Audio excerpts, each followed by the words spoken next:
while I am bumping with a sore body in the passenger seat. The scenery keeps flashing outside the window. Grasslands faded into galloping horses, grazing cattle, wandering sheep.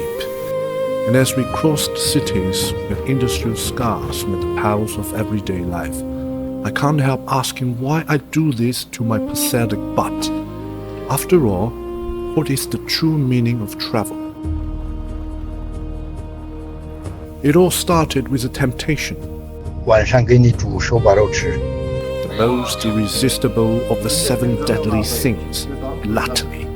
大晚上吃这么丰盛， So I got on my road.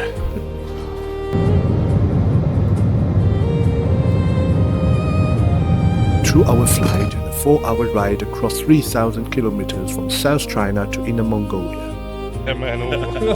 Just to devour this with my oldest Inner Mongolian friend.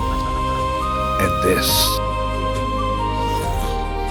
We did have a destination, Ulaanbaatar, the capital of Mongolia. That was still another 864 kilometers away. But the plan? Not really. Or at least I had absolutely no idea what the plan was. My oldest Inner Mongolian friend Urluk arranged a deal with the transporter. 又来要东西了，免费的有啥？快点拿出来。免费的，我免费，要吧？带走，打包。 I packed up my big boy luggage with the covering plastic from my old good friend. From day to dawn we arrived, not Ulaanbaatar. 都提了光头这几个孩子。 Instead, we arrived at his friend Solomon's home in the eastern province. Another detour. 323 kilometers from where we were. But eastern province to Ulaanbaatar is another 823 kilometers. But honestly, I couldn't complain. The mutton was simply too good. Oh yeah. The last glow of orange from the sunset was slowly swallowed by a deep layered blue, painting the sky like a living canvas. In the distance, chimneys released slow, almost motionless clouds of smoke, struggling to breathe against the fading light. The road ahead was still rough, still uncertain, and yet we continued. Haunted by the 8th deadly sin of human, curiosity, I started gossiping with Solomon about his love story. My mama said that go to my place and eat. Apparently, his wife was the one who made the first move. She invited him to a family dinner.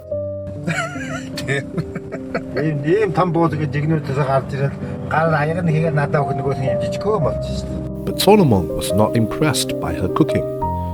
So in the most romantic way possible, he decided to save her by teaching her how to cook.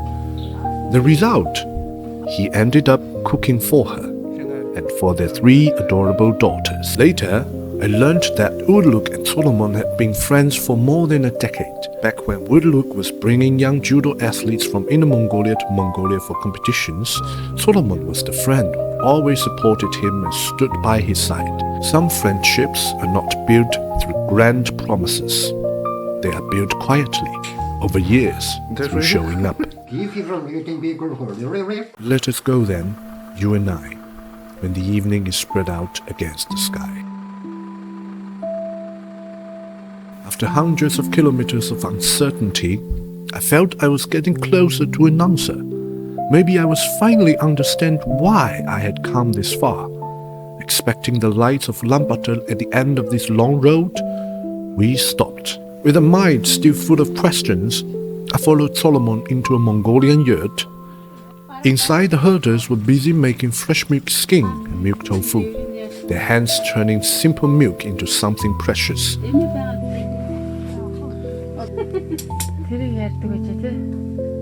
The rich aroma of dairy filled the air.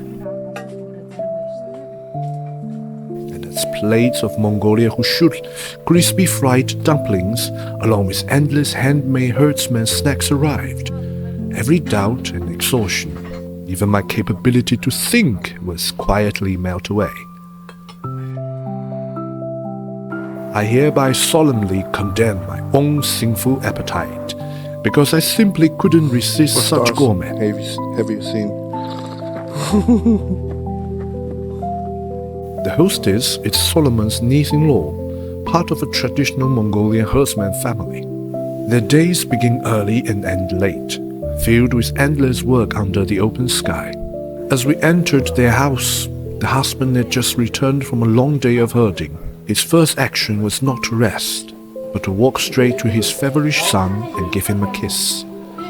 Beyond their daily responsibilities, the couple shared another passion, horseback riding. Their competition medals decorated one side of the wall, while handcrafted silver saddles quietly decorated the corners of their home. A simple house, a hard life, but a life full of love, pride, and stories.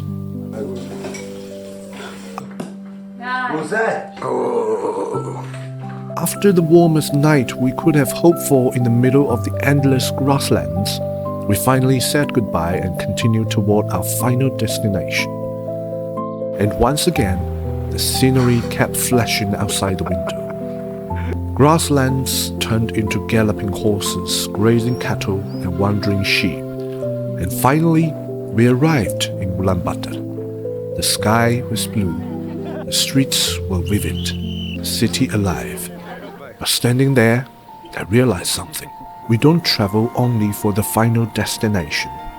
We travel for the grasslands, the cattle, the pulse of the cities, the human stories we entwined along the way.